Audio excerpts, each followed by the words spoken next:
Good morning, good morning. Today is July the 16th. It's Tuesday. We have a few announcements. So I'm checking Econo Day. Check it out right there. Check on Tuesday, July the 16th. We have some people speaking. Mr. Bostic speaks at 8:15. We have retail sales at 8:30.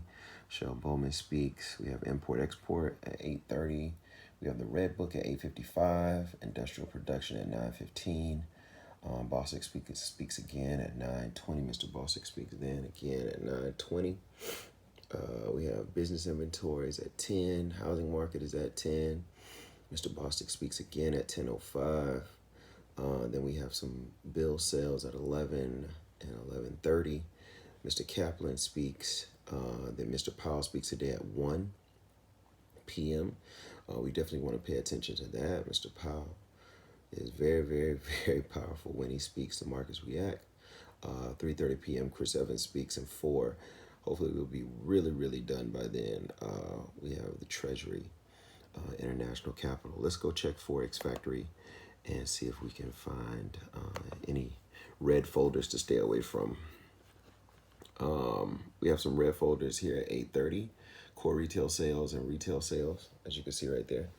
And then down, Fed Chair Powell at 1 and FOMC member Evans at 3:30. So, some stuff to stay away from today. We're trying to stay away from the red folders on Forex Factory. So simple. Let's see if we can find out what's going on. Let me open up a bonds chart. Okay, my method. First, we look at the day. Pull up a daily chart real fast. Okay, cool.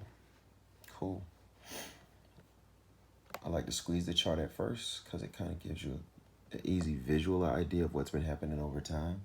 So if you look over time, we're way down here in the 130s. And we pushed up. Found resistance. Fell and pushed again. Consolidated for a while. Pushed all the way up above the consolidation zone. Fell back into it. Consolidated for a little longer. And then finally pushed above our previous point of resistance at 147. We made some highs at 150 a while ago. Things fell back down, but never too deep to fall into that consolidation zone from before. And then we pushed up again to make new highs. All right. A high was at 155. Things fell down into the 153s. And then we continued and pushed higher. Of course, the market peaked, the bonds peaked at 156.30, 157-ish. And then they started the descent. Cool. In a daily chart, here we are. Let's press it out so that now we can kind of see where we are. Zoom in. It looks almost like a little inside bar play here. Let me pull up the data box. There's an inside bar play here. What's the lows on this day? The low is 152.31. Okay. What's the low on this day? 152.28. Not quite exact, but it looks like we can have it looks like a little reversal language. This bar not pushing up as much, but yesterday pushing way up. Looks like we can have some reversal sort of stuff going on. I'll have to wait on that. I'll look at the market. Look at the market today and be patient, looking to see if we get a reversal and push up to these highs on this bar from the 11th. See if we can push up to the highs. Those highs are 155.02. See what's in range for today. Okay, let's open up an hourly chart. See if the hourlies can tell us anything more. Okay, definitely. So let's squeeze the hourly chart. Okay. If we look at the hourly chart, we had a big push down where sellers took control back here on the 5th. And buyers weren't able to re-enter that zone. So the market continued to fall. There was a good try by the buyers on the 10th to push things up, but eventually the sellers took it and smash things back down. Since then, we've had some buyers trying to put some stuff together. The buyers are trying to maybe make a comeback.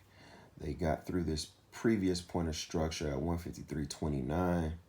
There isn't another major point of structure, a support structure that they would have to get over here until 154.15. So if I can break the conversation down with, I like to talk about the conversation that's happening in the market all the time. And for me, the conversation is simply, will you buy or sell at a particular price? Hey, somebody says I'll buy it for this. Somebody else says I won't. Somebody says I'll sell it for this. Somebody else says I won't. And what it looks as though we have buyers that have decided to step into the market. If you look closely right here on the 15th, yesterday, they started stepping in a strong way, creating some sort of consistency. You can see like buyers taking over. And since we've gotten into this range, 153.28 above to 154.07, you see that there's been, some infighting. Nobody's really taking control of this moment.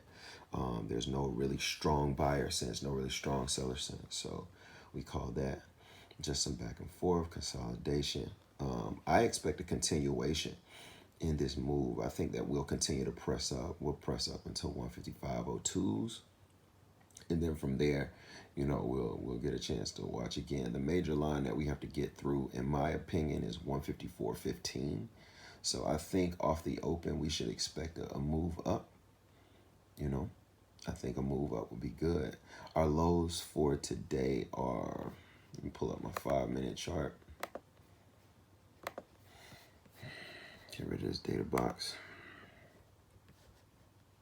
Lows for today are 153.28. We have a gap below. Highs of 154.08. Typically, the bonds don't like to move more than a point a day. So our warning track is 154.28, or to the downside is 153.08. So there's a lot of room to move. It's a small overnight range, only 12 ticks. So typically I'm looking for a day to trend whenever there's this small overnight range. I'm typically looking for the day to trend. But we'll see. The day started out at 04, I want to say. Yeah. Opening price is 04, 05. Yeah, 05 today. So if things get above 05, then we start looking. It looks like our overnight low has held twice throughout the night. Once at 235 and then again at 710. So we'll see. Market's about to open so we can figure some stuff out. All right, man. Happy trading. That's what I should say. Don't be stupid. Don't let the market fool you. That's what I like to say. So don't be stupid. Don't let the market fool you, man. Get into it.